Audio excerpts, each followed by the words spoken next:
అందుకని పౌలు గారు అంటాడు కదా, బుద్ధి జ్ఞాన సర్వ సంపదలు క్రీస్తులో దాగి ఉన్నాయి. విచిత్రం, క్రీస్తులో దాగి ఉన్న బుద్ధి జ్ఞాన సర్వ సంపదలు ఒక వ్యక్తి సంఘములో నుంచి తాను పొందుకోవాలంటే సంఘంలో ప్రతి బిడ్డ ఎలా కట్టబడాలి? ఈ మాట ఇంకొకసారి చెప్పి నేను వాక్యపు లోతుల్లోకి వెళ్తాను. సంఘంలో నువ్వు ఎలా కట్టబడతావో నీ కుటుంబం కూడా అలా కట్టబడుతుంది. డిసిప్లైన్డ్ డిసైపుల్వా, నీ ఇల్లు కూడా ఒక చక్కటి డిసిప్లైన్తో ఉంటుంది. సంఘంలో మందిరానికి వచ్చే విషయంలో నీ క్రమశిక్షణ లేదా, నీ కుటుంబం కూడా క్రమశిక్షణ తప్పే ప్రమాదం ఉంది. సో కీ అంతా ఎక్కడుంది? పవర్ సోర్స్ ఏది? జీవం కలిగిన దేవుని మందిరం.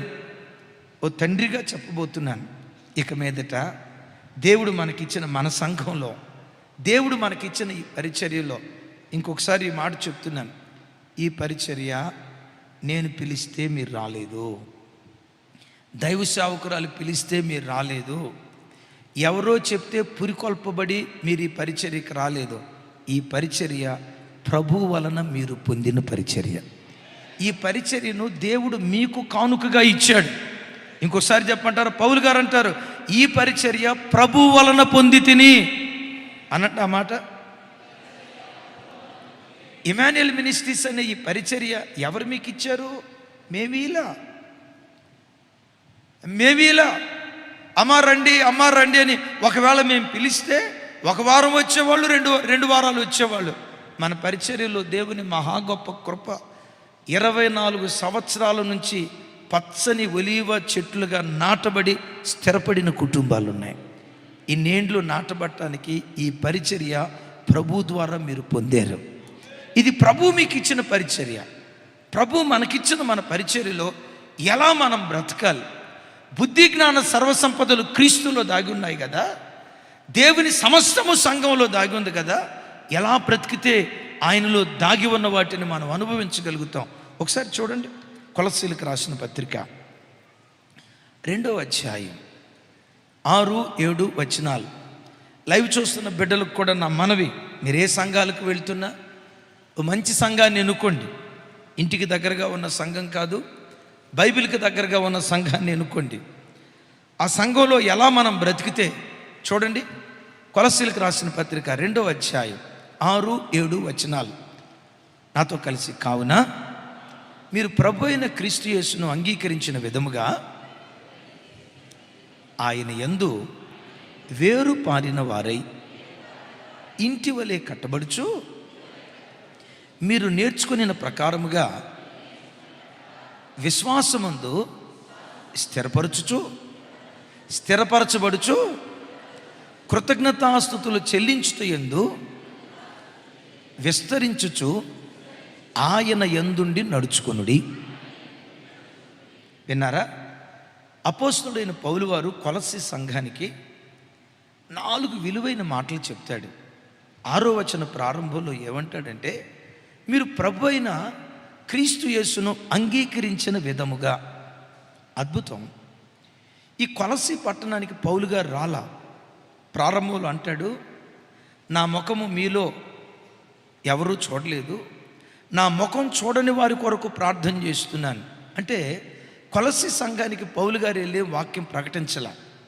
మరి కొలస్సీ సంఘం ఎలా ప్రభు తట్టు తిరిగింది? పౌలు వారు ఆయా ప్రాంతాల్లో ఉన్నప్పుడు ఫిలోమోను అనే వ్యక్తి దేవుని వాక్యం విని ఆ వాక్యం చేత పట్టబడ్డాడు. ఆ ఫిలోమోను కొలస్సీ గ్రామానికి, కొలస్సీ పట్టణానికి చెందినవాడు. తాను వినిన సువార్త, గమనించండి, తాను వినిన సువార్త కొలస్సీ పట్టణానికి వచ్చి చెప్పాడు. ఒక విశ్వాసి విన్న వాక్యాన్ని బట్టి యేసుక్రీస్తును వాళ్ళు అంగీకరించి బహు త్వరగా ఆ యేసు మాకు కావాలి, ఆ యేసు కొరకు మేము బ్రతకాలి, ఆ యేసు మార్గంలో మేము నడవాలని ఒక సాధారణమైన విశ్వాసి ద్వారా వాక్యం విని యేసుక్రీస్తుని వీళ్ళు అంగీకరించారు. అంగీకరించడానికి సాసాత్ చేయలేదు, బహువేగంగా ఆ యేసు మాకు కావాలని యేసు కొరకు పరిగెత్తారు. ఇక్కడ అంటాడు, మీరు ప్రభు అయిన యేసుక్రీస్తును అంగీకరించిన విధముగా, అంగీకరించడానికి ఆతృత పడ్డారు కదా, అదే విధముగా ఇప్పుడు క్రీస్తునందు మీరు వేరు పారాలి. 2, ఇంటి వలె కట్టబడాలి. 3, విశ్వాసమందు స్థిరపరచబడాలి. 4, కృతజ్ఞతాస్తుతులు చెల్లించుటయందు విస్తరించాలి. సంఘానికి వచ్చే ప్రతి బిడ్డకు ఈ 4 అనుభవాలు ఉండాలి. ఏంటా 4 అనుభవాలు? మొదటి అనుభవం, మీరు క్రీస్తునందు వేరుపారి. సహజంగా ప్రతి చెట్టుకు వేరు ఉంటుంది. వేరెప్పుడు నేల మీద ఉండదు, నేలలో ఉంటుంది. వేరెప్పుడు నేల మీద ఉండదు, నేలలో ఉంటుంది. వేరెప్పుడు నేలలో అప్పుడప్పుడు ఉండదు, నిరంతరము ఉంటుంది. వేరుకున్న దివ్యమైన గుణమేంటో తెలుసా? భూమి లోపల దాగి ఉన్న నీటిని, లవణ పదార్థాలను, ఖనిజ పదార్థాలను తాను పీల్చుకొని చెట్టంతటికి సరఫరా చేస్తుంది. ఒక్క వేరు చెట్టంతటిని బ్రతికిస్తుంది. ఎందుకది వేరు బ్రతికించింది? ఇంకొక మాటలో చెప్పాలంటే, వేరు ఎంత లోతుగా పారుతుందో చెట్టు అంత ఎత్తిదుగుతుంది. వేరు ఎంత లోతుగా పారుతుందో చెట్టు అంత వెడల్పుగా రావటానికి ప్రభు కృప చూపిస్తాడు. అయ్యలారా, మీరు క్రీస్తునందు వేరు పారండి. ఈ మాటకున్న అర్థం ఏంటో తెలుసా? క్రైస్తవుడు వేరులాగా భూమి మీద కాదు, భూమి లోపట ఉండాలి. క్రీస్తుతో కాదు, క్రీస్తులో ఉండాలి. ఇంకొకసారి ఈ మాట చెప్తాను. క్రీస్తుతో కాదు, క్రీస్తులో ఉండాలి. క్రీస్తులో ఉండటం మాత్రమే కాదు, వేరు నిరంతరము భూమి లోపట ఉన్నట్లుగా ప్రభువుని ఆరాధించే ప్రతి క్రైస్తవుడు ప్రతి క్షణం క్రీస్తుతో బ్రతకాలి, క్రీస్తుతో బ్రతకాలి. నేను చాలాసార్లు చెప్తాను, క్రైస్తవ జీవితం ఆదివారం ఒక 3 గంటల షో కాదు. క్రైస్తవ జీవితం ఒక ఈవెంట్ కాదు. అవును, ఇప్పుడు మాసాంతర కూటం అనే ఈవెంట్కి వచ్చాం, పాడాం, స్తుతించాం, ప్రార్థన చేసాం, వాక్యం విన్నాం, అమ్మయ్య ఈ ఈవెంట్ అయిపోయింది. మరలా ఈసారి మాసాంతర కూటంలో ప్రార్థన చేద్దాం. నో. క్రైస్తవ జీవితం ఈవెంట్ కాదు. వేరు నిరంతరము భూమిలో బ్రతికినట్లుగా ప్రతి క్రైస్తవుడు నిరంతరము క్రీస్తులో బ్రతికేటువంటి వాడై ఉండాలి. సంఘంలో ప్రతి బిడ్డ అలా బ్రతుకుతూ ఉంటే వేరు ద్వారా సంఘం జీవం పొందుకున్నట్లుగా అలాంటి విశ్వాసుల ద్వారా సంఘంలో ఉన్న ప్రతి బిడ్డ జీవాన్ని పొందుకోవటానికి దేవుడు కృప చూపిస్తాడు. చప్పలు కొడితే యేసయ్యకు స్తోత్రాలు చెప్దాం. ఇంకొకసారి ఈ మాట చెప్తాను. వేరు భూమి లోపట అప్పుడప్పుడు ఉంటుందా, నిరంతరం ఉంటుందా? భూమిగా పిలువబడుతున్న క్రీస్తులో చెల్లి కూర్చున్నా, లేచినా, త్రోవన వెళ్తున్నా, పండుకుంటున్నా, ఏ పని చేస్తున్నా ప్రతి క్షణం యేసుక్రీస్తు అనే ప్రపంచంలో ప్రతి యవ్వన బిడ్డ దేవుని కొరకు బ్రతకాలి. దాన్నే వేరుపారిన జీవితం అని అంటారు. దాని గురించి అపోస్తలుడైన పౌలు గారు మాట్లాడుతూ అంటాడు కదా, మనం మేల్కొని ఉన్నను, నిద్రపోవచ్చు ఉన్నను, తనతో కూడా జీవించు నిమిత్తం క్రీస్తు మన కొరకు మృతి పొందాడు. ఎందుకు యేసుక్రీస్తు మృతి పొందాడు? సహజంగా మనం అంటాం, మన పాపముల కొరకు మృతి పొందాడు, నిజమే. మన అపరాధాల కొరకు మృతి పొందాడు, నిజమే. దానితో పాటు యేసుక్రీస్తు ఎందుకు మృతి పొందాడో తెలుసా? మేల్కొన్నంతసేపు నువ్వు యేసయ్యతో బ్రతకాలి. తమ్ముడు, నా మాట వినండి, మరలా చెప్తున్నాను. క్రైస్తవ జీవితం ఓ 3 గంటల షో కాదు, ఒక 4 గంటల షో కాదు. అయిపోయింది, ఇక నాతో దేవునితో నాకు సంబంధం లేదు అనేది కాదు. వేరు నిరంతరము భూమి లోపల దాగి ఉన్నట్లుగా ప్రతి క్షణం క్రీస్తు చేత మనం కప్పబడినటువంటి వారిగా ఉండాలి. నేనంట, అలాంటి ఆత్మీయులు సంఘంలో ఉంటే ఆ సంఘం ఎదగదా? నిరంతరము దేవునితో బ్రతికే విశ్వాసులు, అలాంటి సేవకులు సంఘంలో ఉంటే ఆ సంఘం రోజు రోజుకు ప్రవర్ధమానం చెందదా? ఆలోచించండి.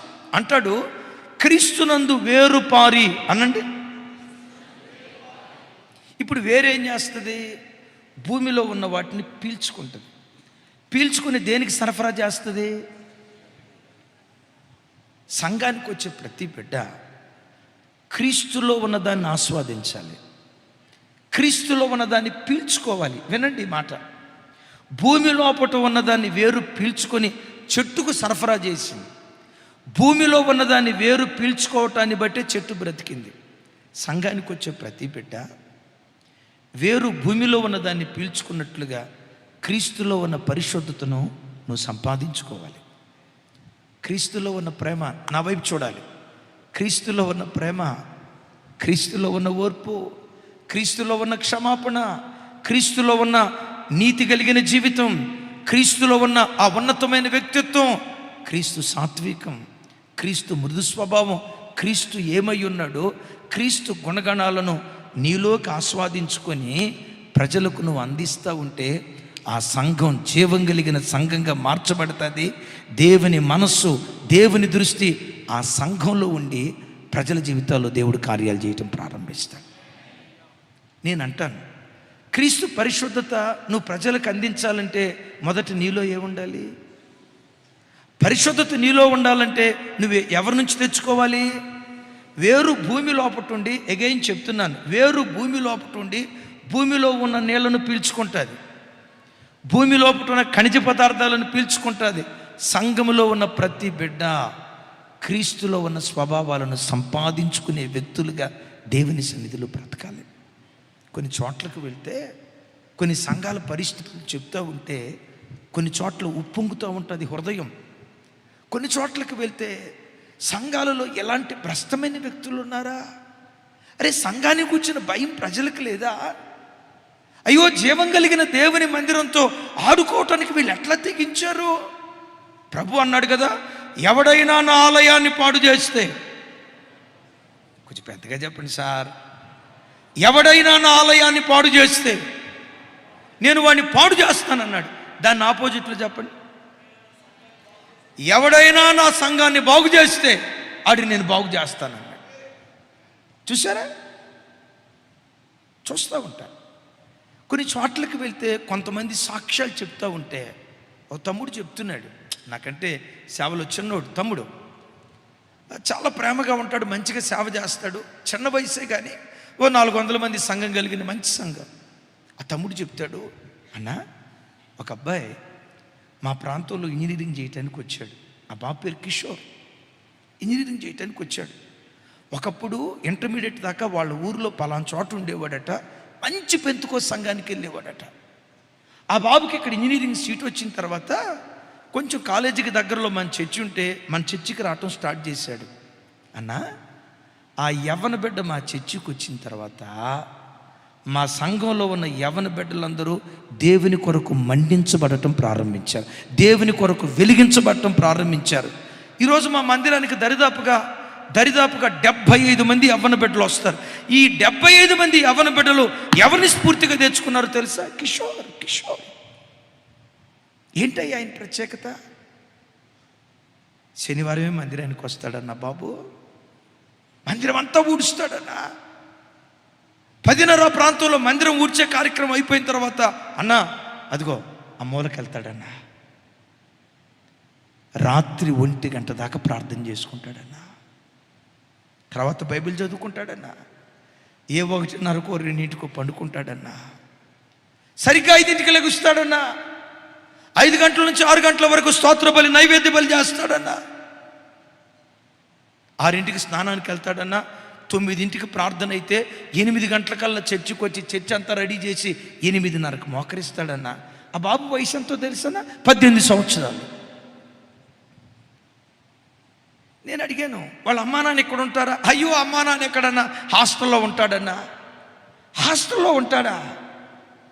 అమ్మా నాన్న వాళ్ళు ఎక్కడ? ఎవరు లేరన్నా. అబ్బాయి ఒక్కడే. శనివారం సాయంత్రం వచ్చాడంటే ఆదివారం 3 ఆరాధన అయిపోయిన తర్వాత, ఆదివారపు ఆరాధన అయిన తర్వాత సాయంత్రం 3ంటికి మందిర పనులన్నీ చక్కబెట్టి అప్పుడు ఇంటికి వెళ్తాడన్నా.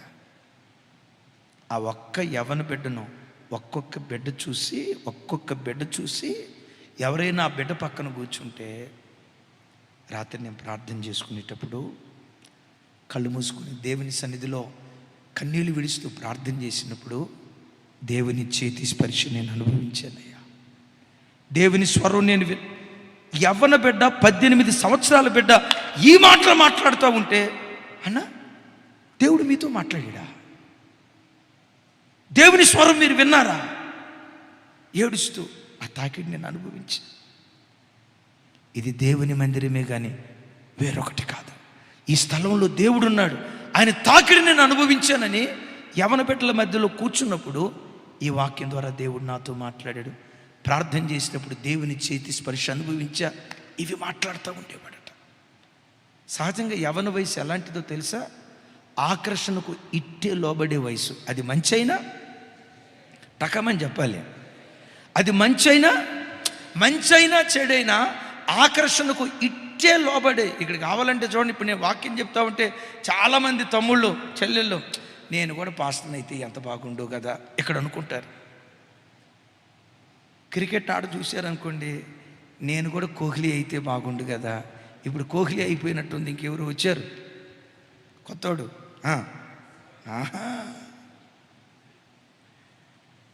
సూర్య వైభవ, సరే నీకు మొత్తం డీటెయిల్స్ తెలిసినట్టుంది. వైభవ్ సూర్యవంశీలాగా అయిపోతే బాగుండు.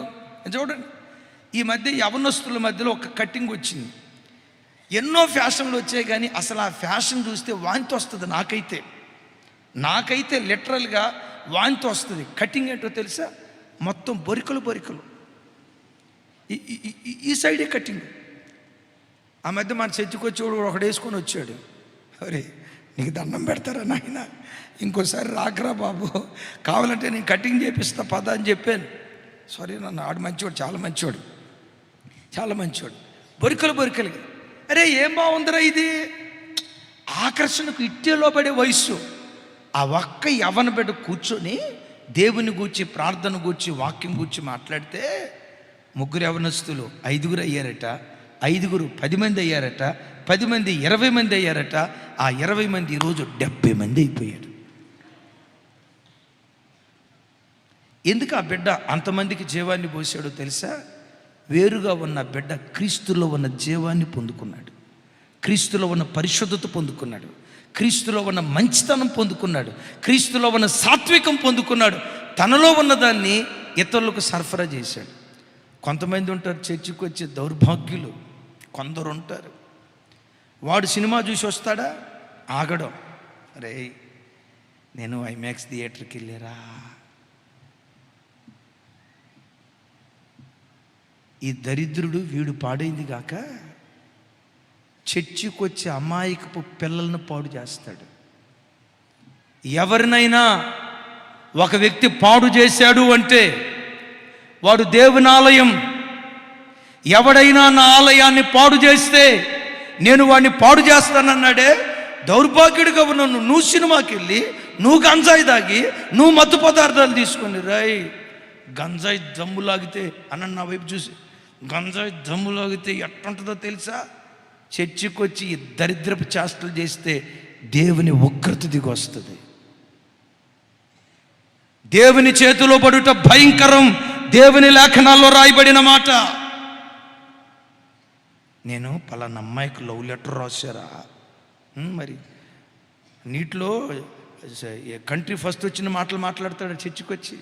పలానా అమ్మాయికి లెటర్ రాశారా, అసలు ఆ అమ్మాయి నాకు ఏమని రిప్లై ఇచ్చిందో తెలుసా? నా షాజహాన్ నువ్వే అందే, నా తాజ్మహల్ నువ్వే అందే, నేను నీ ముంతాజ్ బేగం అన్నా. జాగ్రత్త. జీవము కలిగిన దేవుని మందిరంలో నువ్వు చెడిపోయింది కాకుండా ఇంకొకరిని చెడగొట్టేటట్లుగా నువ్వు ప్రయత్నిస్తే, లైవ్లో వాక్యం వింటున్న బిడ్డలారా, జీవం కలిగిన దేవుని మందిరంలో నువ్వు చెడిపోయింది కాకుండా 10 మంది చెడిపోయేటట్లుగా నువ్వు ప్రవర్తిస్తే, దేవుని ఆలయాన్ని పాడు చేస్తే, నువ్వు చెడిపోయినందుకు ఒక శిక్ష, ఇతరులను చెడగొట్టినందుకు కొలత లేని శిక్ష ఇస్తాడు. జాగ్రత్త. ఇప్పుడు నీకు అర్థం కాదు. ఎప్పుడు అర్థమైందో తెలుసా? శిక్ష అనుభవించిన తర్వాత. అప్పుడు అయ్యో అన్న గగ్గోలు పెట్టి ఏడుస్తూ వాక్యం చెప్పినా మేము వినలేదే, అయ్యో రొమ్ము కొట్టుకుంటూ ఏడుస్తూ వాక్యం చెప్పినా మేము వినలేదే, అయ్యో మా బ్రతుకులు చెడిపోయాను. అప్పుడే అరవటం ప్రారంభిస్తారు. నాకు ఆశ్చర్యం కలుగు చేసిన మాట, కిషోర్ అనే ఆ ఒక్క యవ్వన బిడ్డ వెలిగించబడి 70 మంది యవ్వన బిడ్డలను వెలిగించాడు. హల్లెలూయా. కొంచెం గట్టిగా చెప్దాం, హల్లెలూయా. మనం ఎప్పుడు క్రీస్తులో ఏం కావాలి? పారుట అనే పదవి ఎక్కడ వాడతాం? నీళ్లు జల జల జల జల పారుతూ ఉంటాయి కదా, జల జల పారుతా. పారుట అనే పదం అక్కడ వాడతాం కదా, వాడతాం కదా. ఇప్పుడు నీళ్లు పారేటప్పుడు చిన్న మట్టిగడ్డ అడ్డం వచ్చింది. ఆ మట్టిగడ్డను చూసి గడ్డ కింద చేయి పెట్టుకొని మట్టిగడ్డ అడ్డం వచ్చింది కదా, ఎట్ట ఆగిపోదావా అని అనుకోదు. అక్కడ మట్టిగడ్డ ఉంటే డైరెక్షన్ మారుస్తుంది. అటు కూడా మట్టిగడ్డ ఉంది, డైరెక్షన్ మారుస్తుంది, ఆగదది. క్రైస్తవ జీవితంలో అడుగడుగున అభ్యంతరాలు వస్తాయి. క్రైస్తవ జీవితంలో అడుగడుగున ఆటంకాలు వస్తాయి. ఎన్ని ఆటంకాలు వచ్చినా వేరు మట్టిని తొలుచుకుంటూ వెళ్ళినట్లుగా, బండరాలను బ్రద్దలు చేసుకుంటూ ముందుకు దూసుకుని వెళ్ళినట్లుగా క్రీస్తులో మనం ముందుకు దూసుకుని వెళ్ళిపోయే వ్యక్తులుగా ఉండాలి. చప్పట్లు కొడుతూ స్తోత్రాలు చెప్దాం. అమ్మా, యవన పిల్లలు అందరూ చూడండి, యవన పిల్లలు తల్లులారా మీరు కూడా చూడండి. తల్లి, మీ పిల్లలు చర్చికి వచ్చినప్పుడు చర్చికి వచ్చే ఏ యవన బిడ్డలు పక్కన కూర్చుంటున్నారు? వాష్రూమ్కి వెళ్ళేటప్పుడు ఎవరితో కలిసి వాష్రూమ్కి వెళ్తున్నారు? ఎవరితో కూర్చొని మాట్లాడుతున్నారు? పసిగట్టండి. చర్చిలో అన్ని గోధుమలే ఉంటాయా, గురుగులు కూడా ఉంటాయా? నాకు సరిగ్గా కనపడలేదమ్మా. అన్న నేను అడిగింది తెలుగా ఇంగ్లీషా? తెలుగే కదా. నేను అనే మాట ఏంటంటే, చర్చిలో అన్ని గోధుమలే ఉంటాయా, గురుగులు కూడా ఉంటాయా? గమనించండి, గురుగులతో నీ పిల్లలు కూర్చుంటున్నారేమో, జాగ్రత్త. వస్తాయి కొన్ని గురుగులు, వస్తాయి ఇంకొన్ని గురుగులు వస్తాయి. అవి గురుగులో గోధుమలో పసిగట్టి, ఇది గురుగైతే వాళ్ళ కుటుంబం ఎంత పెద్ద కుటుంబం అయినా, సంఘానికి ఆది నుంచి వచ్చే కుటుంబం అయినా. మొన్న ఈ మధ్య షార్ట్ మెసేజ్, ఎర్లీ మార్నింగ్ మెసేజ్లో చెప్పాను, మంచి సాంగత్యాన్ని 10 రూపాయలు పెట్టి కొనుక్కోవాలట. ఎందుకో తెలుసా? క్రీస్తులో వేరుపారిన కొన్ని వేర్లు ఉంటాయి. ఆ వేర్లు ప్రక్కన చారండి. క్రీస్తులో ఉన్న సమృద్ధిని మనం పీల్చుకునే వ్యక్తులుగా ఉందుముగాక. నేనంట, సంఘానికి వచ్చే ప్రతి బిడ్డ సంఘటిత శక్తిగా, ప్రతి వ్యక్తి క్రీస్తులో వేరుపారితే, దేవుడు మనకిచ్చిన ఇమ్మాన్యుయల్ మినిస్ట్రీస్, ఆయన కృపను బట్టి ఈ మినిస్ట్రీస్ ద్వారా యేసుక్రీస్తు రాజ్య వార్త ప్రపంచమంతా విస్తరించడానికి దేవుడు కృప చూపిస్తాడు. దేవునికి కావాల్సింది కొన్ని వేరులు కాదు, సంఘానికి వచ్చే ప్రతి బిడ్డ క్రీస్తులో వేరుపారిన వాడిగా బ్రతకాలి. పెద్దగా చెప్తాం ఆమెన్. వేప చెట్టు పెద్దదా, మర్రి చెట్టు పెద్దదా? కొంచెం పెద్దగా. వేప చెట్టు పెద్దగా ఉంటుందా, కొబ్బరి చెట్టు పెద్దగా ఉంటుందా? కొబ్బరి చెట్టు పెద్దగా ఉంటుందా, మర్రి చెట్టు పెద్దగా ఉంటుందా? ఏమండి, ఇంకోసారి, వేప చెట్టు పెద్దగా ఉంటుందా, మర్రి చెట్టు పెద్దగా ఉంటుందా? ఎందుకు? మనోడు అంటున్నాడు, అది మర్రి చెట్టు కనుక. అవునా? అది మర్రి చెట్టు కనుక పెద్దగా ఉందట. కాదు కాదు కాదు కాదు కాదు కాదు వేప చెట్టుకు వచ్చేసరికి కొన్ని వేరులే పనిచేస్తాయి. తల్లి వేరు ప్రధానం, పిల్ల వేరులన్నీ ఏదో పిల్లగా పనిచేస్తూ ఉంటాయి. వేర్లు అంత లోతుగా వెళ్ళం.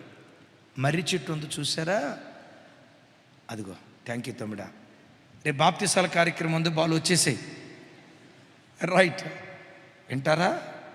తల్లి వేరు ఎంత ఉంటుందో పిల్ల వేరు కూడా అంత ఉంటుంది. పిల్ల వేరు ఎంత ఉంటుందో వాటితో పాటు ఓటలో మహబూబ్ నగర్లో ఒక చోట మర్రి విత్తనం విత్తిన మర్రి విత్తనం 4 ఎకరాల్లో వ్యాపించిందట. అమ్మా, మహబూబ్ నగర్, ఆ ఊరి పేరేంటి తల్లి? మహబూబ్ నగరా?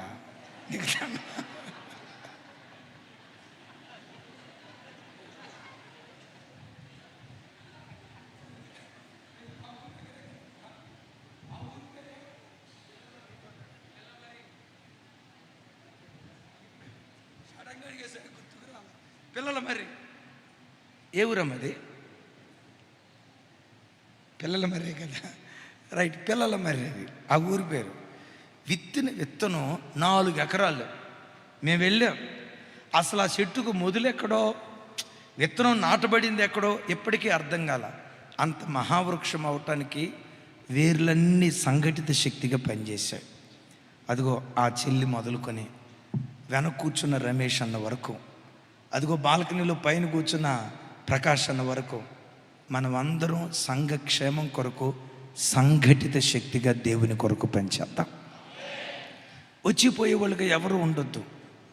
చర్చికి ఏదో వచ్చి ఆదివారం అయిపోయింది తిరిగి వెళ్ళిపోయే వ్యక్తులుగా కాదు. దేవా, క్రీస్తు శరీరమనే సంఘంలో నాకిచ్చిన ఈ పరిచర్యలో నేను ఏదో ఒక పనిలో పాలిభాగస్తుని కావాలి. పరిచర్యలో నేను పాలిభాగస్తుని కావాలి. ఏదో ఒక పనిలో మీ రాజ్య వ్యాప్తి కొరకు నేను వాడబడుతూ ఉండాలని సంఘంలో ఉన్న ప్రతి బిడ్డ సంఘటిత శక్తిగా సంఘంలో పనిచేస్తే ఆ పరిచర్య ప్రపంచాన్ని తలకిందులు చేసే పరిచర్యగా దేవుడు మారుస్తాడు. ఇప్పుడు చెప్పండి, ప్రతి వ్యక్తి క్రీస్తులో ఏం కావాలి?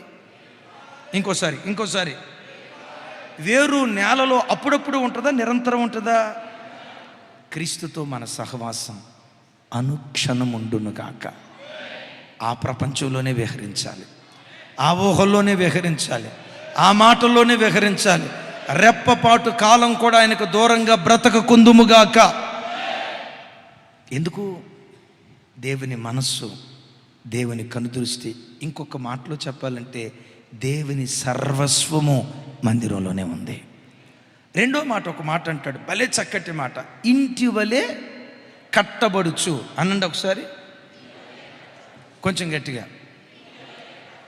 ఒక ఇల్లు కట్టబడాలంటే ఒక ఇటుకతో కట్టబడదు, అనేక ఇటుకలు, అనేక రాళ్ళు.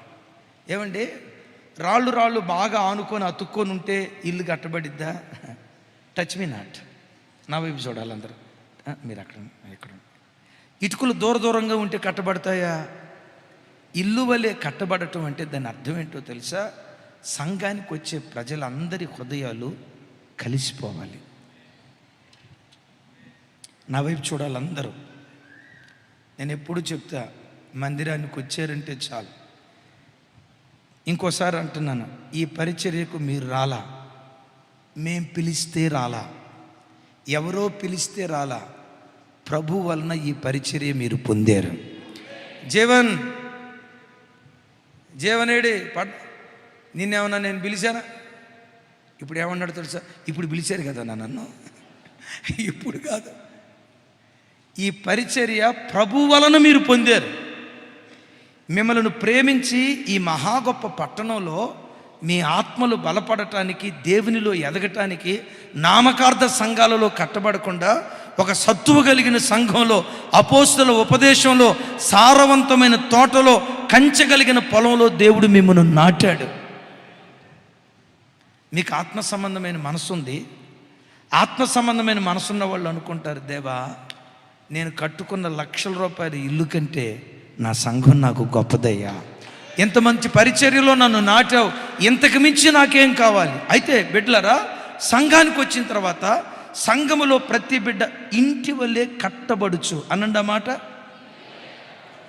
ఇటుక పక్క ఇటుక, ఆ రెండింటి మధ్య ఎంత అతికించిన గ్యాప్ ఉంటుందా ఉండదా? ఇటుక పక్క ఇటుకను పెట్టామండి, ఎంతో కొంత గ్యాప్ ఉంటుందా ఉండదా? ఆ గ్యాప్ ఉండకుండా ఉండటానికి ఏం చేస్తారు కదా? ఎందుకో, ఇల్లు కట్టబడాలంటే ఇంత కూడా గాలి, ఇంత కూడా చెప్పాలి, ఇంత కూడా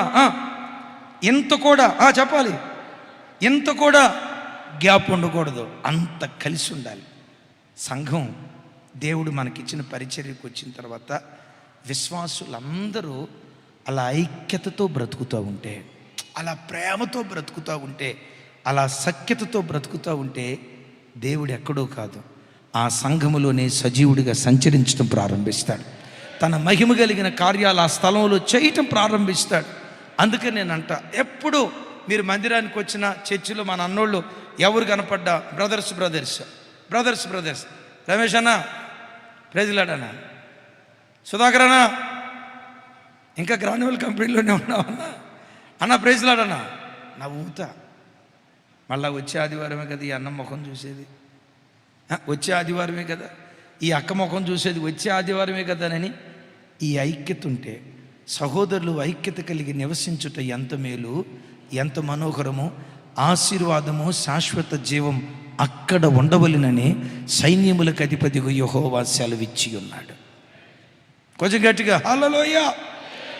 నేను నిన్న గత ఇజ్రాయెల్ దేశం నుంచి వచ్చిన సోమవారం, ఈరోజు మంగళవారం కదా,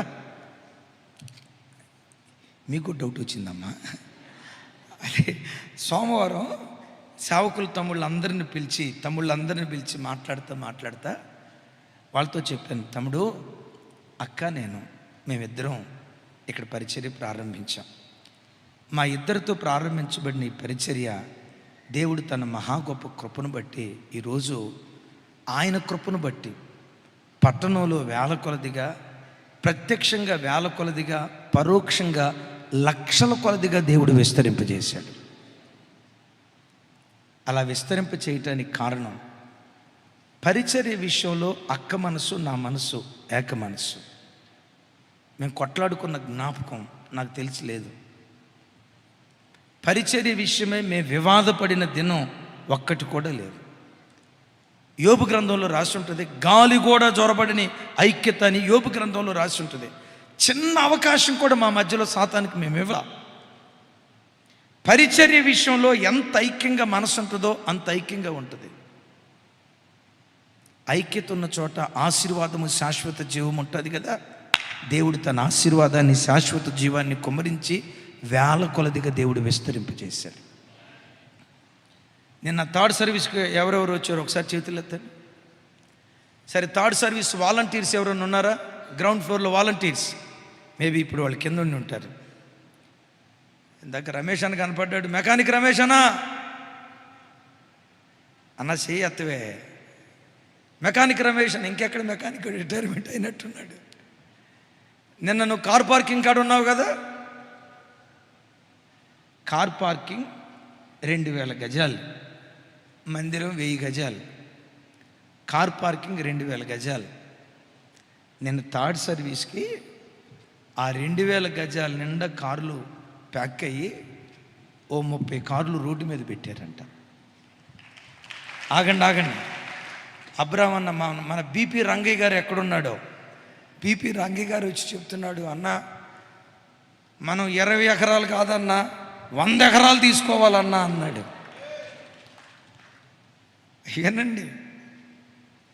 వినండి, థర్డ్ సర్వీస్కి మందిరం సరిపోలా. అమ్మ థర్డ్ ఫ్లోర్లో బాల్కనీ మీద వాలంటీర్గా ఎవరు ఆ ఒక చెల్లి ఉంది, రైట్, సరిపోలా. సెకండ్ సర్వీస్కి సరిపోలా. ఇంకొక నెల గడిస్తే, ఇంకో సంవత్సరం గడిస్తే ఎక్కడ కూర్చోబెట్టాలో అర్థం కాదు. నిన్నగాక మొన్న ప్రారంభించబడింది పటాన్ చెరువు పరిచర్య, 4 సంవత్సరాల క్రితం ప్రారంభించబడింది ఉప్పల్ పరిచర్య. ఎక్కడ అడుగుపెట్టినా దేవుని కృప ప్రవాహములాగా ప్రజలు పరిగెత్తుకుంటూ రావటానికి దేవుడు. ఈరోజే నాతో పాటు పాలిటెక్నిక్ చదువుకున్న ఒక అతను ఫోన్ చేశాడు. చాలా కాలం నుంచి మన వాళ్ళకి ఫోన్ చేస్తున్నారట. వాళ్ళు ఎవరు నా నంబర్ ఇవ్వాల, ఎందుకంటే ఇక ఇవన్నీ ఇచ్చుకుంటా పోతే టైం అయిపోద్ది కదా. మొత్తానికి దరిదాపుగా 10 ఫోన్ నంబర్లకి ఫోన్ ట్రై చేశాడట. మేము చెప్తామన్నారట. మొత్తం ఇంపార్టెంట్ అయితే చెప్తారు, ఇక స్నేహాలు, బంధుత్వాలు ఇదంతా కుదరదు కదా. సరే, వాళ్ళు చేసి చివరికి రాజు అన్న ఫోన్ పట్టుకున్నారు. రాజు అన్నకు ఫోన్ చేసి ఆ అన్న చెప్పాడట, నేను జెర్మియా పాస్టర్ గారితో కలిసి కాలేజీలో చదువుకున్నా, ఒకసారి అయ్యగారి చేత మీరు మాట్లాడించండి, నేను కూడా ఇప్పుడు పాస్టర్ గారిగా సేవ చేస్తున్నా, నేను ఆయనకి సీనియర్ని, ఒక్కసారి ఇప్పటికి 15 రోజులు బట్టి కంటిన్యూస్గా చేస్తున్నా, ఎవరు ఫోన్ నంబర్ ఇవ్వలేదు అని చెప్తే, మనోడు చాలా మంచోడు.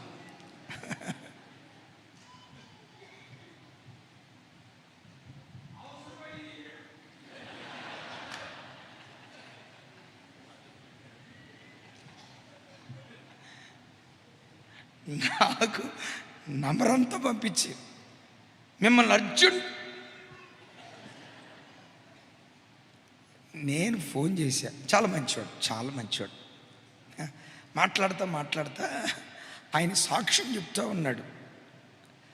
పాస్టర్ గారు, నేను 87 బ్యాచ్, మీది 91 అంట కదా, నేను మీకు 4 years సీనియర్ని, నేను ఇప్పుడు పలానా చోట సేవ చేస్తూ ఉన్నాను అని చెప్తా తన సాక్ష్యం దగ్గరకు వచ్చి ఏం చెప్పాడంటే, పాస్టర్ గారు, నా సాక్ష్యం మీకు చెప్తా ఒకసారి వినండి అన్నారు. అన్నా చెప్పండి అన్న అన్నాను. మాకు పెళ్ళైన మొదటి రోజు నా భార్య నా దగ్గరికి వచ్చి అంది, నువ్వు బిఏ కదా, నేను ఎంఏ అని అంది. ఏంటి దీని అర్థం అని ఇట్ట చూసా. నీకంటే నేను ఎక్కువ చదువుకున్నాను అంది. నేనేం మాట్లాడలా. అమ్మో, నేను బిఏ అయితే నన్ను నీచంగా చూసిది కదా అని నేను కూడా ఎంఏ చదివా. ఎంఏ సర్టిఫికెట్ తీసుకొచ్చి నేను కూడా ఎంఏ అన్నా. అందట నువ్వు ఎంఏ, నేను ఎంఏ, ఏముంది ఇక్కడ అని అందట. ఆహా, ఇట్లా కాదని ఆయన చెప్తా ఉంటే నేను నవ్వా. అయ్యగారు, నా బాధ మీకు నవ్వు వస్తుందా? కాదయ్యా, భలే ఉంది అంటాడు. మరలా నేను ఎంఏ, నువ్వు ఎంఏ ఉంది, ఇక్కడ గొప్పతనం ఏముంది అనేసరికి నేనేం చేసానో తెలుసా? డబుల్ ఎంఏ చేశా. డబుల్ ఎంఏ చేసి ఇప్పుడు అన్నా, నాది ఇప్పుడు డబుల్ ఎంఏ అయినా ఇద్దరిది ఎంఏనే కదా, ఏం తేడా లేదు కదా అంటే, నేను ఈసారి మరలా త్రిబుల్ ఎంఏ చేశా. ఆయనట 3 ఎంఏ చేశాడట. అన్నాడట త్రిబుల్ ఎంఏ. ఈలోపు అమ్మాయి అందట, మొన్న నేను పిహెచ్డికి అప్లై చేసేలే అందట. నేను పిహెచ్డికి అప్లై చేశానంటే ఈయనకి ఆగలేక, నేను కూడా పిహెచ్డికి అప్లై చేస్తా, నువ్వు పూర్తి చేయి, నేను పూర్తి చేస్తా, నువ్వు పిహెచ్డి, నేను పిహెచ్డి.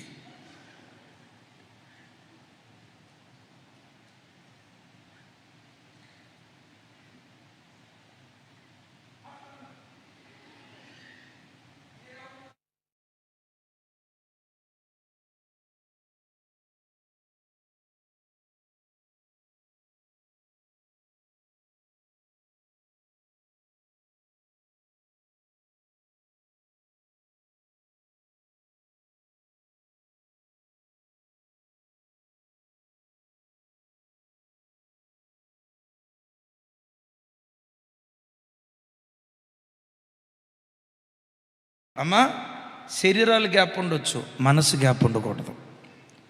ఐక్యత ఉన్న చోట ప్రభంజనంలాగా దేవుడు పనిచేయటం ప్రారంభిస్తాడు. పరిశుద్ధాత్మ దేవుడు ఎక్కడో కాదు, అక్కడే ఉండి ఆత్మస్వరూపిగా ఉండి పనిచేయటం ప్రారంభిస్తాడు. యేసయ్యకి మహిమ కలుగును గాక. కొంచెం గట్టిగా హల్లెలూయా. ఈ భూమి మీద ఎవరైనా నీ దగ్గరకు వచ్చి నీకు పన్నోళ్ళు ఎవరైనా ఉన్నారా అని అంటే నువ్వు టకామని చెప్పాల్సిన మాట, ఒకడున్నాడండి నాకు పన్నోడు. ఎవడాడు? సైతాన్ గాడు. విన్నారా? సైతాన్ గాడు తప్ప చర్చిలో మన అందరూ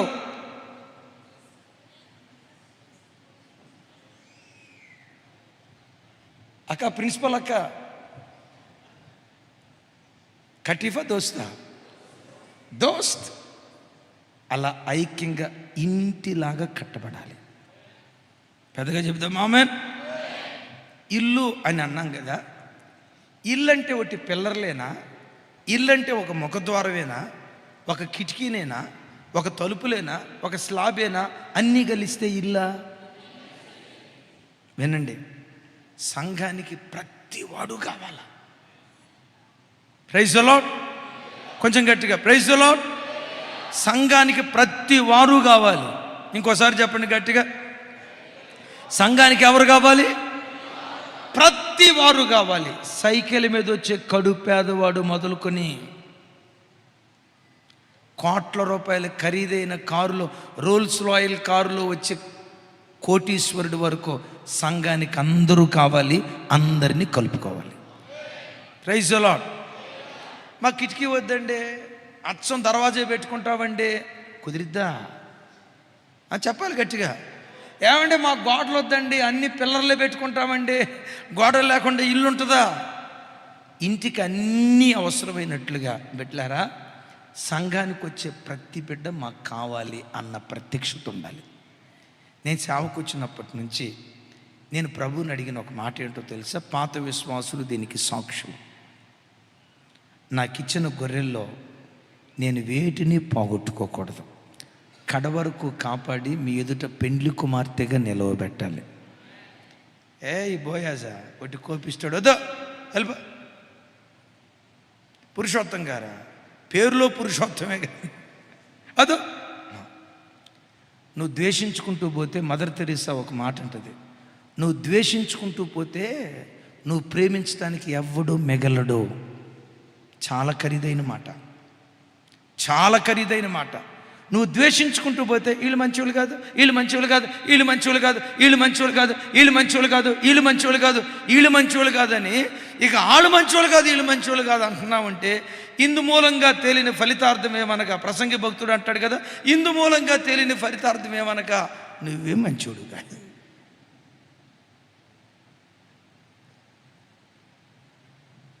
సంఘానికి పేదోడు కావాలి, ధనవంతుడు కావాలి, చదువున్నవాడు కావాలి, పెద్దగా చెప్పాలి, చదువున్నవాడు కావాలి, పండితుడు కావాలి, పెద్దగా చెప్పాలి, పండితుడు కావాలి, పామరుడు కావాలి. సంఘానికి అందరూ కావాలి, అందరినీ కలుపుకుంటూ వెళ్ళాలి. కొంచెం గట్టిగా. ఈ చేతికి ఎన్ని వేళ్ళు ఉన్నాయి? ఈ 5 వేళల్లో మీకు ఏ వేలంటే ఇష్టం? అమ్మా నాగరాజు తల్లి, సెంతల్, నీకేదో సెంత ఉన్నట్టుంది తల్లి, మీ ఊరి పేరే సెంతల్, రైట్. ఎన్ని వేళ్ళు ఉన్నాయి? 5 వేలు. ఈ 5 వేలలో శ్రేష్టమైన వేలేది? ఎలిజబెత్ అక్క, అన్నీ శ్రేష్టమైనయేనా? అన్నీ శ్రేష్టమైనయే, ఏది లేకపోయినా కుదరదు. కానీ ఈ 5 వేలల్లో ఎక్కువ ప్రాముఖ్యత కలిగిన వేలేదో తెలుసా? బొట్టన వేలు. బొట్టన వేలు. ఇట్లా అన్నప్పుడల్లా నాకు యెషయాను గుర్తొస్తాడు. ఇట్లా అంటూ ఉండేవాడు. రైట్, వినండి. బొట్టన వేలు. ఈ బొట్టన వేలు లేకపోతే ఏ పని చేయలేం. ఫర్ ఎగ్జాంపుల్, రాయాలి అనుకున్నారు, ట్రై చేయండి. బొట్టన వేలు సహాయం లేకుండా, అమ్మా ఇట్లా తీయండి, పెను తీయండి, బాయ్ పెను తీ, కిషోర్ గారు తీయండి, ఆ క్యాప్ తీయండి, రాయండి. ఈ వేలు సహాయం లేకుండా రాయండి. మామూలుగా దీన్ని పెట్టుకొని రాస్తేనే కొంతమంది రైటింగ్ డాక్టర్ గారు రైటింగ్, రాసినోడుకు తప్ప ప్రపంచంలో ఎవడికి అర్థం కాదు. గమనించండి, ఈ బొటన వేలు పెట్టుకొని రాస్తేనే కొందరి డాక్టర్ గారు రైటింగ్ అయితే, బొటన వేలు లేకుండా రాస్తే అసలు పట్టుకోవటమే కష్టం కదా. ఈ ఫోన్ పట్టుకోవాలా, వారానికి ఒక ఫోన్ మార్చకపోతే నన్ను అడుగు పగిలిపోయి. ఈ చిత్రం అంత ప్రాముఖ్యమైనది. ఈ బొటన వేలుకున్న గొప్పతనం ఏంటో తెలుసా? ప్రతి వేలు దగ్గరికి వెళ్తుంది.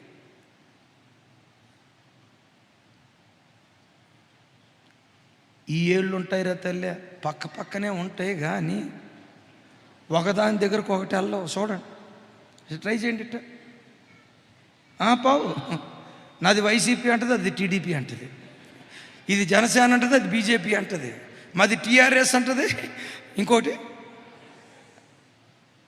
మాది కాంగ్రెస్ అంటది. ఈ వేళ్ళు పక్క పక్కనే ఉంటాయి కానీ కలుసుకో. ఒకసారి అమ్మ చూడండి, ట్రై చేయండి. అమ్మ ఎలిజబెత్ తల్లి, పక్క పక్కనే ఉంటాయి. ఎట్లా ఉండొద్దు. సంఘానికి వచ్చే ప్రతి బిడ్డ బొటన వేలులాగా, చిన్న బిడ్డ మొదలుకొని పెద్ద అయిన వరకు, చూపుడు వేలు వరకు ప్రతి వారిని కలుపుకొని వెళ్ళిపోయే మనస్తత్వం మనకు ఉండాలి. కొంచెం గట్టిగా చెప్దాం ఆమేన్. కట్టబడుచు అనండి. ఇప్పుడు ఇల్లు కట్టబడేటప్పుడు దుమ్ము ధూళి చెత్త ఉంటుందా ఉండదా? కట్టిన తర్వాత ఉంటుందా? కట్టిన తర్వాత ఉంటుందా? కట్టబడేటప్పుడు ఉంటుందా? కట్టబడుచు అన్నాడు, అనండి ఆ మాట కొంచెం గట్టిగా. కట్టబడుచు అన్నాడంటే కన్స్ట్రక్షన్ జరిగేటప్పుడు, నిర్మాణం జరిగేటప్పుడు దేవుని రాజ్య నిర్మాణం ఆయన రాకడ వరకు జరుగుతుంది. ఇప్పుడు నిర్మాణం జరిగేటప్పుడు చెత్త ఉంటుందా ఉండదా? చెత్త ఉంటుందా ఉండదా? దుమ్ము లేస్తుందా లేవదా? ఇప్పుడు దుమ్మును చూసే ఏంటి దుమ్ము ఛీ అని అనొద్దు. ఓర్చుకొని నీ ప్రార్థన ద్వారా ఆ చెత్తను తొలగించే వ్యక్తిగా నువ్వు మారాలి. యేసుక్రీస్తు వారు ఆయన 3.5 సంవత్సరాలు భూమి మీద సేవ చేశారు కదా. 12 మంది అపోస్తులు ఉన్నారు. అంత పెద్ద మాట నేను అనలేను, కానీ ఈ 12 మంది అపోస్తుల్లో ఎవరైనా యేసు ప్రభు అంతస్తుకు తగిన వాళ్ళు ఉన్నారా? టకమని చెప్పండి. యేసు ప్రభు అంతస్తుకు తగిన వాళ్ళు ఉన్నారా? ఎవరూ లేరు. పేతురు గారు అంటంతో దుడుగు పేతురు, యాకోబు యోహాన్ అంటంతో బైబిల్ నక్సలైట్లు, తోమా అంటంతో అనుమానపు తోమా, ఇస్కరియోతు యోధా అంటంతో ఎంత అద్భుతమైన గుణగణాలు కలిగినోడో. నేనంట యేసు ప్రభు స్థానంలోనే గనక ఏలియా ఉన్నట్టయితే దుమ్ము రేపు వదిలిపెట్టేవాడు. ఏలియా కొన్నారా వినండి, రే డర్టీ ఫెలోస్, మీరు ఎవడు నాకు సరినోడు కాదురా, వెళ్ళిపోండి, గెట్ అవుట్ ఫ్రమ్ హియర్ అని ఈ దుమ్మునంతా వదిలించుకునేవాడు. దుమ్మంతా వదిలించుకున్న తర్వాత ఆ తర్వాత వదిలించుకోవటానికి ఎవరు ఉండేవాడు కాదు. ప్రభు ఏం చేశారో తెలుసా? ఆ పేతురుని ఓర్చుకున్నాడు, ఆ యోహాన్ని ఓర్చుకున్నాడు, ఆ యాకోబుని ఓర్చుకున్నాడు. ఎవరిని ఓర్చుకున్నాడో, ఎవరిని సహించాడో వాళ్ళే తర్వాత కాలంలో భూలోకాన్ని తల్లకిందులు చేసి అపోస్తులుగా మార్చబడ్డారు. బిడ్డలారా, సంఘానికి నిన్ను దుమ్ములాగా ఆవరించే వ్యక్తులు ఉంటారు, ఇబ్బంది పెట్టే వ్యక్తులు ఉంటారు, నీకు నసగలుగు చేసే వ్యక్తులు ఉంటారు, మానసికంగా నిన్ను కృంగదీసే వ్యక్తులు ఉంటారు, నీ బాధకు కారకులైన వ్యక్తులు ఉంటారు, నిన్ను ఏడ్పించే వ్యక్తులు ఉంటారు. ఎంతమంది దుమ్ములాంటి వ్యక్తులు ఉన్నా, ప్రభా ఈ చెత్తను ఊడ్చే వ్యక్తిగా నన్ను చేయే కానీ, ఈ చెత్తను శుద్ధి చేసే వ్యక్తిగా నన్ను చేయే కానీ, అయ్యా వాళ్ళని అసహించుకొని వీళ్ళని అసహించుకొని సహనము లేని వ్యక్తిగా నేను బ్రతకూడదని సంఘంలో ఎంత సహనంతో బ్రతుకుతామో అంత అద్భుతంగా కట్టబడటానికి దేవుడు కృప చూపిస్తాడు. కొంచెం గట్టిగా చేయెత్తి హల్లెలూయా చెప్దాం, కొంచెం గట్టిగా. ఇప్పుడు అసలు మాట చెప్తానేనండి. ఈరోజు మీ ఇల్లు కట్టబడిందంటే, నిన్న ఎవరో చెప్పారు, అన్నయ్య మా వివాహమై 40 సంవత్సరాలు అవుతుంది అన్నయ్య, దేవుని మహా గొప్ప కృప, 40 సంవత్సరాలు మేము కలిసి కాపురం చేయటానికి దేవుడు కృప చూపించాడు. ఆమేన్. ఇంకోసారి ఆమేన్. నేను ఉండబట్టలేక అడిగా, అన్నయ్య 40 సంవత్సరాలు కలిసి కాపురం చేశారు, బాగుంది కదా, ఎప్పుడైనా చిన్న చిన్న కీసులాట్లు వచ్చినాయా అన్న. రాకపోవటం ఏంటన్నా దండుగా వచ్చినాయి అన్నాడు. రాకపోవటం ఏంటన్నా ఫుల్గా వచ్చినాయి అన్నాడు. మరి ఇడిపోయారా అన్న. ఎట్టిడిపోతామన్నా, ఇదేం అమెరికా దేశం కాదు కదన్నా, ఎట్టిడిపోతావన్నా. నేను మిమ్మల్ని అడుగుతా, మా ఆయన 100కు 100 పాళ్ళు మంచోడు కాబట్టే నా భర్తతో కాపురం చేశాను అని అంటారా? చిన్న చిన్న పొరపాట్లున్నా ఓర్పుతో వెళ్ళటాన్ని బట్టి ఇన్ని సంవత్సరాలు కాపురం చేయగలిగాను. నేను మీ అందరిని అడుగుతా, మీరు మొదటి దాన్ని కోటేస్తారా, రెండో దాన్ని కోటేస్తారా? మీరు కళ్ళు మూసుకుండాయా అమ్మా? మీరు మొదటి దాన్ని కోటేస్తారా, రెండో దాన్ని కోటేస్తారా అమ్మా? రెండో దానికి ఏంటి? చిన్నవి ఉన్నా సర్దుకుపోతూ ఓర్చుకోవటాన్ని బట్టే. అంటే మీరేమో దేవదూతలు. ఇప్పుడు మిమ్మల్ని అడుగుతా, అన్నయ్య చెల్లి లేకపోతే అక్క మరిమ తల్లికి చెల్లెలైనందువల్ల చాలా మంచిదైనందువల్ల, అలాంటి మంచిది భూతార్థం పెట్టి భూతలమంతా వెతికిన ఎక్కడ దొరకనందువల్ల, ఏమండి మరియమ్మ తల్లికి స్వయాన చెల్లెలైనందువల్ల, సాత్వికురాలైనందువల్ల కాపురం చేసేవా? అప్పుడప్పుడు గయ్యాలి గంపైనా, సూర్యకాంతానికి అక్కైనా, రాకాసి రంపైనా అన్నందువల్ల మీరు కాపురం చేశారు. చెప్పండి అయ్యా. వద్దులే కదా. ఒక ఇల్లు కట్టబడిందంటారా తల్లి, ఓర్పు తప్ప సహనం తప్ప ఇంకొకటి కాదు. నేను అంటానమ్మా, ఆఫ్టర్ ఆల్ నీ ఇంటి విషయంలోనే నీకు అంత ఓర్పు ఉంటే దేవుని ఇంటి విషయంలో మనకి ఎంత ఓర్పు ఉండాలి? నేను ఆవేశంతో చెప్పే మాట కాదు, 24 సంవత్సరాల అనుభవంలో నుంచి చెప్తున్న మాట. సంఘాన్ని ఓర్పుతో సహనంతో మనం ఇంటిలాగా కట్టుకుంటూ రావాలి. అలా కట్టబడితే ఆ సంఘం ఒక ప్రపంచం, ప్రాంతాలు కదిలించేదిగా దేవుడు మార్చునుగాక. చప్పట్లు కొడితే యేసయ్యకు స్తోత్రాలు చెప్దాం. మూడవది, దేవుని మనసు, దేవుని కనుదృష్టి మాత్రమే కాదు, దేవుని సర్వస్వం ఎక్కడుంది? సంఘంలోనే ఉంది. ఆ సంఘంలో మనం ఎలా ఉండాలి? నంబర్ 1 వేరు పారాలి. నంబర్ 2 ఇంటి వలె కట్టబడాలి. నంబర్ 3 ఏమంటాడో తెలుసా? విశ్వాసమందు స్థిరులు అనండి అన్నమాట. ఇంకోసారి చెప్పండి. విశ్వాసమందు మీరు స్థిరులుగా బ్రతకండి. ఎందులో స్థిరులుగా ఉండాలి? సంఘంలో స్థిరులుగా ఉండటమే కాదు, ఆ సంఘంలో విశ్వాసంలో మనం స్థిరులుగా ఉండాలి. ఇంకొకసారి చెప్తాను, ఎందులో స్థిరులుగా ఉండాలి? సంఘంలో స్థిరులుగా ఉండటం మాత్రమే కాదు. నేను అప్పుడప్పుడు చెప్తా కదా, బెతస్సా కోనేరు దగ్గర కూడా ఒకడు స్థిరుడుగా ఉన్నాడు. ఎవడాడు? ఎన్ని సంవత్సరాల నుంచి? 38 సంవత్సరాల నుంచి స్థిరుడుగా ఉన్నాడు. అట్లా కాదు, విశ్వాసంలో ప్రతి బిడ్డ స్థిరుడుగా ఉండాలి. ఏంటి? నీ విశ్వాస జీవితానికి శోధనలు వస్తాయి. ఒకటి ఆధ్యాత్మిక శోధన, రెండవది శరీర సంబంధమైన శోధన. ఎవరిని బిడ్డ, నువ్వు మందిరానికి వచ్చావు, దేవుని కొరకు బ్రతకాలనుకున్నావు, ఆ మనస్సు కూడా నీకుంది. లోకాన్ని ద్వేషించే మనస్సు కూడా నీకుంది. దేవుని కొరకు బ్రతకాలని మందిరానికి వచ్చి నువ్వు కాలేజీకి వెళ్ళిన తర్వాత, ఆఫీస్కి వెళ్ళిన తర్వాత, ఉద్యోగ స్థలంలో, పని స్థలంలో ఏదో ఒక శోధన నీకు ఎదురైంది. ఆ శోధనకు కదిలిపోయే వ్యక్తిగా నువ్వు ఉండకూడదు. చిన్న చిన్న ప్రలోభాలకు లొంగిపోయే వ్యక్తిగా ఉండకూడదు. ఈరోజు క్రైస్తవుని లొంగదీయటానికి విశ్వాసంలో పొట్టులాగా అటు ఇటు చెదిరిపోయేటట్లుగా చేసింది పెద్ద పెద్ద శోధనలేం కాదు. ఆ ఫోన్ తీసుకొని అట్లా చూస్తూ ఉంటే ఏమంటారు, ఆ రీల్స్ చూస్తూ ఉంటే ఏదో ఈ వాక్యం విన్నాం, ఈ వాక్యం విన్నాం అని అట్లా చూసేటప్పుడు ఒక న్యూడ్ ఫోటో కనపడిందంటే విశ్వాసంలో చంచలత్వంతో అయిపోతాడు. అలా ఉండకూడదు. శోధించేవి ఎన్ని నీ కళ్ళ ముందున్నా, శోధించే ప్రపంచం నీ చుట్టూతా ఎంత ఎక్కువగా వ్యాపించిన శోధనలకు లొంగిపోయే వ్యక్తిగా కాక శోధనలో స్థిరులుగా మనం బ్రతికేవారిగా ఉండాలి.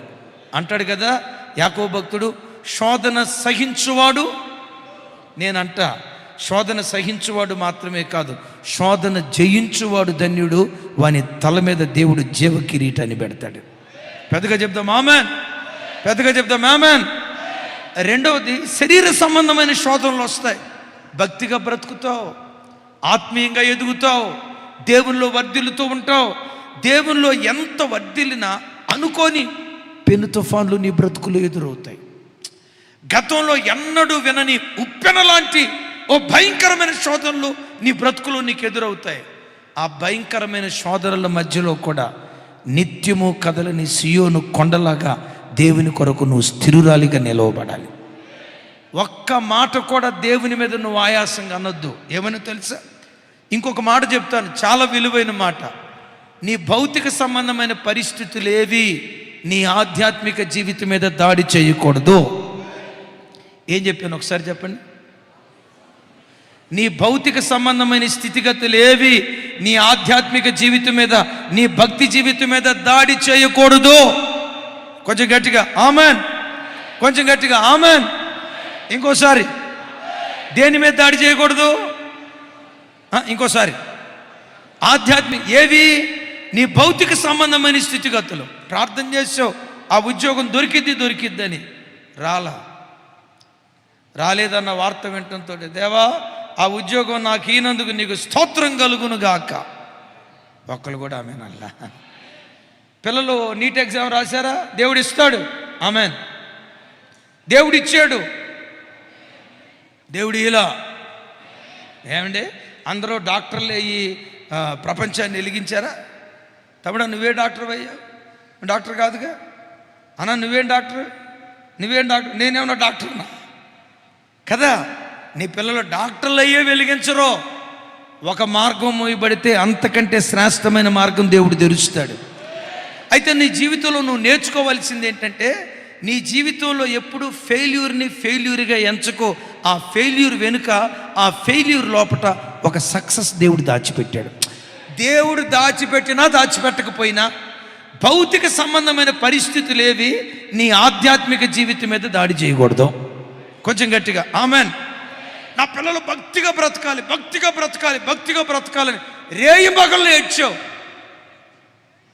లోక ప్రభావం వాడిని ఆవరించి భక్తిహీనుడయ్యాడు. చిన్నప్పటి నుంచి, గర్భం దాల్చినప్పటి నుంచి వాడి కొరకు ఏడిస్తే ఎంత భక్తిహీనుడయ్యాడా? ప్రార్థన లేదు, కీర్తన లేదు. ఎంత ప్రార్థన చేసినా ఉపయోగం ఏముంది? ఈ భౌతిక పరిస్థితి నీ భక్తి జీవితం మీద దాడి చేయకూడదు. లోక ప్రభావం వాడిని పట్టి ఉండొచ్చు. ఈరోజు చెడ్డవాడే, ఏనాటికైనా వాడు శ్రేష్ఠుడిగా మార్చబడతాడు. నా ప్రార్థనకు దేవుడు జవాబిస్తాడు. తప్పకుండా నా ప్రార్థనకు ప్రతిఫలం దయచేస్తాడని కదిలిపోని విశ్వాసం దేవుని బిడ్డల గుండెల్లో ఉండునుగాక. ఇంకొక మాట చెప్తాను, ఇచ్చినా ఇవ్వకపోయినా, చేసినా చేయకపోయినా, గర్భం తెరిచినా, పిల్లల్నిచ్చినా, ఉద్యోగం ఇచ్చినా ఇవ్వకపోయినా ఆయనే నా దేవుడని ప్రతి పరిస్థితిలో నీ విశ్వాసం చెక్కు చెదరకుండా ఉండునుగాక. కొంచెం గట్టిగా. మన భక్తి ఎప్పుడు పాల పొంగులాగా ఉండకూడదు. ఇప్పుడు పాల పొంగు ఉంది, కింద మంట పెట్టాం, బుసబుస బుస బుస బుస బుస బుస బుసమని పైకి వస్తుంది. ఆ బుసబుస బుసమని పైకి వచ్చే పాల పొంగులో నీళ్ళు అట్లా జల్లేమనుకోండి, ఏమైపోద్ది ఆ పొంగు? కొంతమందికి చిన్న కష్టం నాటుంటాడు, ఇక ప్రార్థన లేదు, గీర్థం లేదండి, చర్చి లేదు, గిచ్చి లేదండి, ఇన్ని ఉపవాసాలు చేసి ఏం ఉపయోగం అండి? No no no no. నీ భౌతిక పరిస్థితి ఎప్పుడు నీ భక్తి జీవితం మీద దాడి చేయకూడదు. డీప్ ఫ్రిడ్జ్లో పెట్టిన ఆహార పదార్థం ఎలా తాజాగా ఉంటుందో, నీ చుట్టూతో ఎలాంటి పరిస్థితులు ఉన్నా నీ భక్తి ఎప్పుడు అలాంటి తాజాదనంతో నిండుకొనుగాక, నవయవనంతో నిండుకొనుగాక. Praise the Lord. మన ఆదామన్న వచ్చి చెప్తున్నాడు, అన్నా నేను ముసలోడిని అయిపోయానని. నేను అన్నా, నిన్ను ముసలోడు అని దేవురన్నా? అన్నా నేను 65 ఇయర్స్ 60 ఎంతో అన్నాడు. నాది 60 అన్నా, ముసలోని కాకపోతే ఇంకేంటన్నా అన్నాడు. ఎవడన్నా నీకు 60 అంతే? నా లెక్కలో చెప్పాలంటే నీ ఏజ్ 16.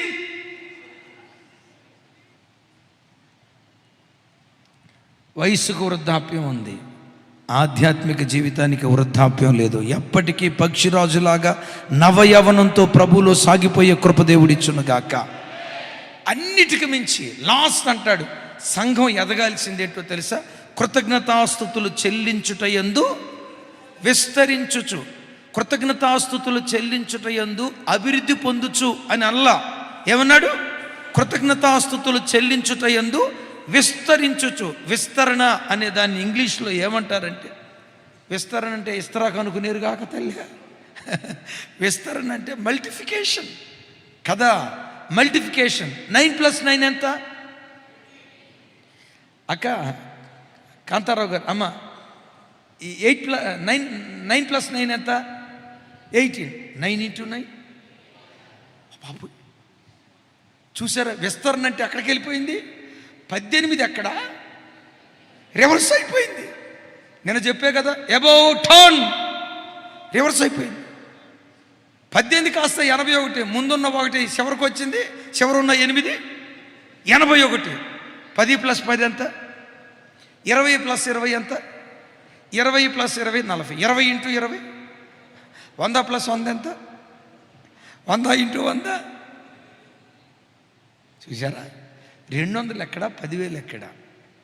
ఒకప్పుడు నువ్వు దేవుని స్తుతించిన దానికంటే విశ్వాసిగా నీ విశ్వాస సంవత్సరాలు పెరిగే కొద్దీ దేవుణ్ణి స్తుతించే విషయంలో యేసు నామం పేరిట మనం విస్తరించుదుముగాక. హల్లెలూయా. ఏ విషయంలో కృతజ్ఞతాస్తుతులు తెలియచేయాలి? ప్రతి విషయమై అనండి గట్టిగా. ఇంకోసారి, ప్రతి విషయమై నిరంతరము దేవుని స్తుతిస్తూ దావీదు అంటాడు కదా, నేను ఎల్లప్పుడూ యెహోవాను స్తుతించెదను, నా నోట ఎల్లప్పుడూ ఆయన స్తుతి కీర్తన ఉంటుంది. నేను ఎల్లప్పుడూ అనండి. కూర్చున్న స్తుతి, స్తోత్రం. జ్వరం వచ్చింది, స్తుతి. జ్వరం తగ్గింది, జలుబు తగ్గింది. తలనొప్పి వచ్చింది, తలనొప్పి తగ్గింది. ఉద్యోగం వచ్చింది, ఉద్యోగం పోయింది. ఇక 24 గంటలు. ఈ మధ్య ఒక విచిత్రమైన మాట చదివా, వినండి. ఒక ఆయన ఉన్నాడు, మాథ్యూ హెన్రీ. బైబిల్ ట్రాన్స్లేషన్ చేసిన చాలామంది కామెంటేటర్స్, ఇంగ్లీష్ బైబిల్ కామెంట్ చేసిన కామెంటరీ బైబిల్స్ చాలా ఉన్నాయి. ఆ కామెంటరీ బైబిల్స్లో మాథ్యూ హెన్రీ అని ఒక గొప్ప దైవజనుడు ఇంగ్లీష్ బైబిల్ ట్రాన్స్లేట్ చేశాడు. ఆయన దేవునిలో బలంగా బ్రతుకుతున్న దినాల్లో ఒకరోజు తన జేబులో ఉన్న పర్సు ఎవడో కొట్టేశాడట. జేబులో ఉన్న పర్సు కొట్టేస్తే ఆయన ఆడవలేదంట. నా పరిసే వాడికి దొరికిందా? వాడికి కాళ్ళు, వాడి చేతులే అనలేదంట. జేబులో పరిసిపోతే అంటాడట, దేవా నేను పుట్టిన నాటి నుండి నేటి వరకు గతంలో నా పర్సు ఎప్పుడు దొంగతనం కాకుండా కాపాడినందుకు నీకు స్తోత్రం అయ్యా. పోయింది పర్సే, నా ప్రాణం పోకుండా కాపాడావు, నీకు స్తోత్రం అయ్యా. పోయింది పర్సే, ఇంకా బ్యాంకులో చాలా డబ్బులు ఉన్నాయి, అవి ఇచ్చినందుకు నీకు స్తోత్రం అయ్యా అని ముగింపులో అన్నాడట, నా బ్రతుకులో నేను ఎన్నడూ దొంగోడిని కాకుండా నన్ను కాపాడినందుకు నీకు స్తోత్రం అయ్యా. నాకు అనిపించింది విచిత్రం, దొంగతనానికి గురైనప్పుడు కూడా దేవుని స్తుతించవచ్చా? నా మాట మీకు అర్థమైందా? అర్థం కాలేదా? అయితే తెల్లారి 2 దాకా చెప్తా, విన్నారా? నష్టపోయినప్పుడు కూడా దేవుని స్తుతించవచ్చా? జేబులో డబ్బులు పోతే అంటాడట, అయ్యా గతంలో ఎప్పుడు దొంగతనం కాకుండా కాపాడు, నీకు వందనాలయ్యా. రెండోది అంటాడు, వాడు తీసింది నా పరిసే, నా ప్రాణం తీయలా, నా ప్రాణాన్ని కాపాడినందుకు నీకు వందనాలయ్యా.